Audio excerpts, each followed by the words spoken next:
Po ng NCRPO. Good morning, Major. Gandang umaga po, Major. Yes po, magandang umaga po. Salamat ma'am sa maaga ulit nagising, pasensya na. Pero nabalitaan namin 6,000 daw ang ikakalat ninyong pulis para po sa impeachment trial. Saan po ikakalat yan? Buong paligid ba yan ng Senado lang ma'am? Initially po 3,250 po, bali po kaya po naging 6,000. Kasama pa po dyan yung ating reserve force kung kinakailangan. So ang ikakalat lamang naman po natin is yung 3,250. The rest po ay naka-standby and ready to be deployed kung kailangan po ng karagdagang puwersa. At syempre shifting pa yan ma'am, di ba? Hindi naman pwedeng 24 oras isang shift lang yan. Yes po, hindi naman po pwedeng ibuhos natin lahat since hindi naman po natin alam kung talagang dadagsa po yung ating mga protesters or mga rallyista po dyan sa area. Anong Weng, ano po yung status ng alerto natin ngayon ng NCRPO? Sa ngayon po, naka-heightened alert status pa lang po tayo. Wala pa pong advice kung tayo po ay magtataas pa ng full alert para sa impeachment proceedings.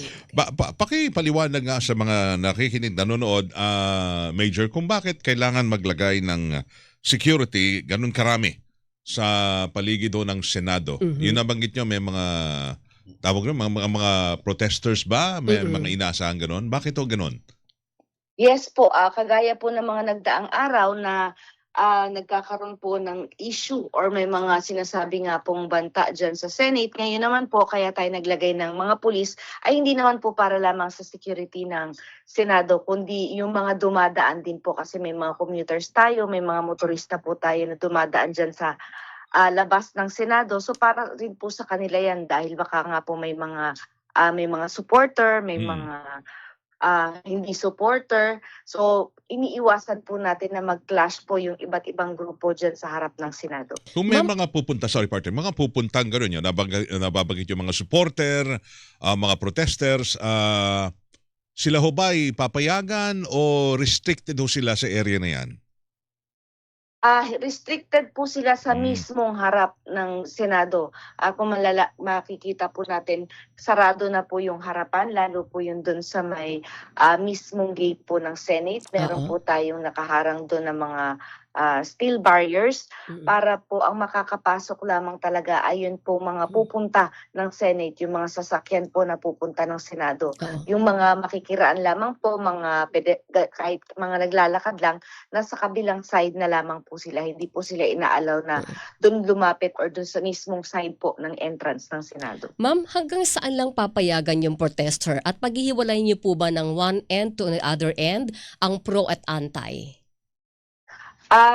Mga nagdaang araw po hanggang joke no lamang po sila, pero depende po yan sa magiging arrangement po ng ating mga deployed personnel kung hanggang saan lamang po sila. May mga pagkakataon po kasi na maaga silang nahaharang, malayo pa lang nahaharang na sila.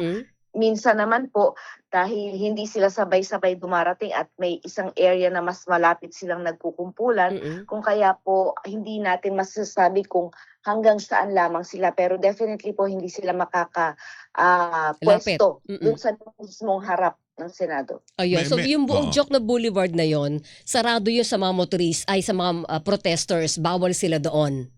Yung kahabaan. Yes po, dahil kalsada po yan, iniiwasan po natin na maabala din naman po yung mga dumadaan. So ano yun ma'am? Yung ang pwedeng pagprotestahan lang nila doon sa may bahagi ng film center bago ka pumasok ng Jokno Boulevard?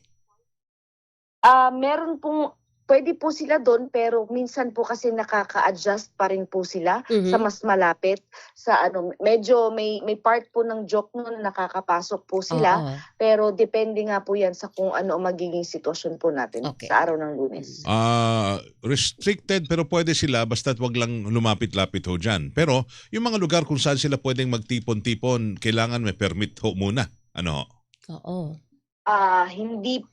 Ang masama po niyan, hindi po sila kumukuha ng permit. Meron lamang po, kumbaga po may mga lightning rallies lamang po ng mga biglaang nagkakatipon dyan.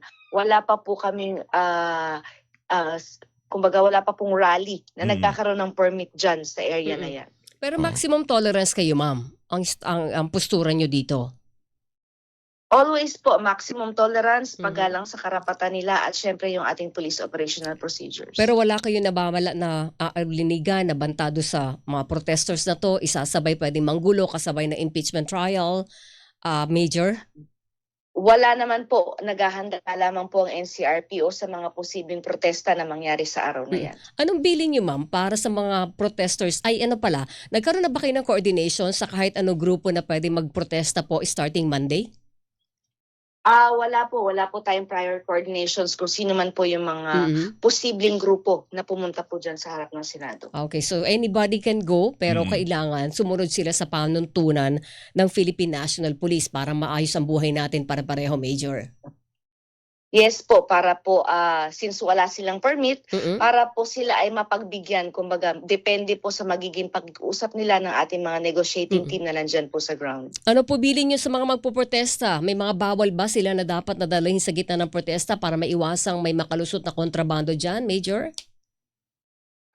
Syempre po yung unang-una nating pinagbabawal, yung pagsusuot po nila ng balaklava dahil kung peaceful protest or simpleng pagrarally lamang po ang punta nila, hindi po natin kailangang i-conceal yung ating mga identity. Huwag rin po na sana tayo magdala ng mga susunugin or ng mga effigy para po hindi na tayo makaabala doon sa mga motorista. At yung pambabato, iwasan na po natin para po mas maging maayos po at mapayapa yung gagawin ninyo na pagtitipon.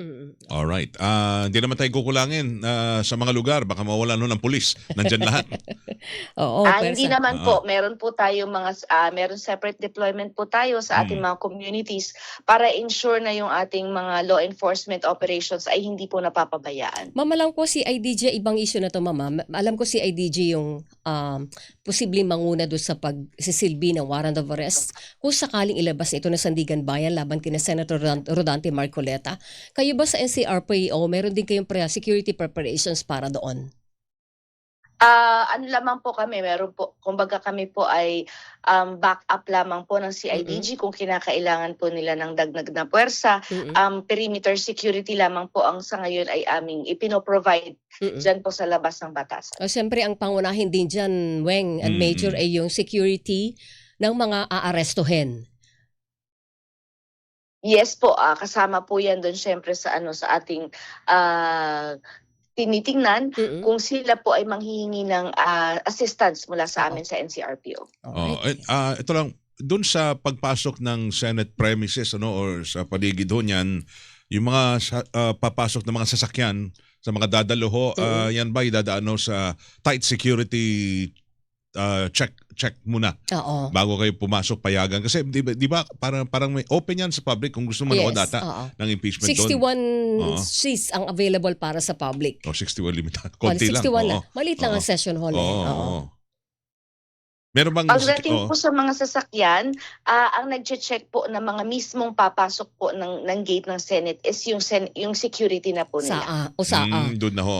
Pati yung mga paakyat ng gusali, usaa lang yon. Walang pakialam doon ang SCRPO at iba pang membro ng PNP. Wala po, ang covered lamang po ng NCRPO is yung labas po. Yun lamang po yung sinisecure ng NCRPO. Yung Jokno Boulevard yun. Kaya kanila yan. Wala kayong checkpoint dyan na gagawin? Mas malayo po sa Jokno yung gagawin nating checkpoint. Okay. Labas ng Jokno Boulevard. Labas. Ibig sabihin lahat ng sasakyan, paparahin nyo, silipin nyo, ganon? Wala po kaming gagawin pagsilip sa mga sasakyan kung halimbawa man po sila ipapunta ng Senate. Mangyayari po yan once na papasok na po sila mismo ng loob ng Senado. Kasi sa gate. May mga papasok ko dyan. Diba? Sa gate po, sila na po ang bahala dyan. Kami po ay sa labas lamang. Okay. Alright, Major, maraming salamat sa maagang gising. Thank you. Maraming salamat po. Good morning, ma'am. Salamat. Si Police Major Hazel Asilo, ang spokesperson ng National Capital Region Police Office. Ang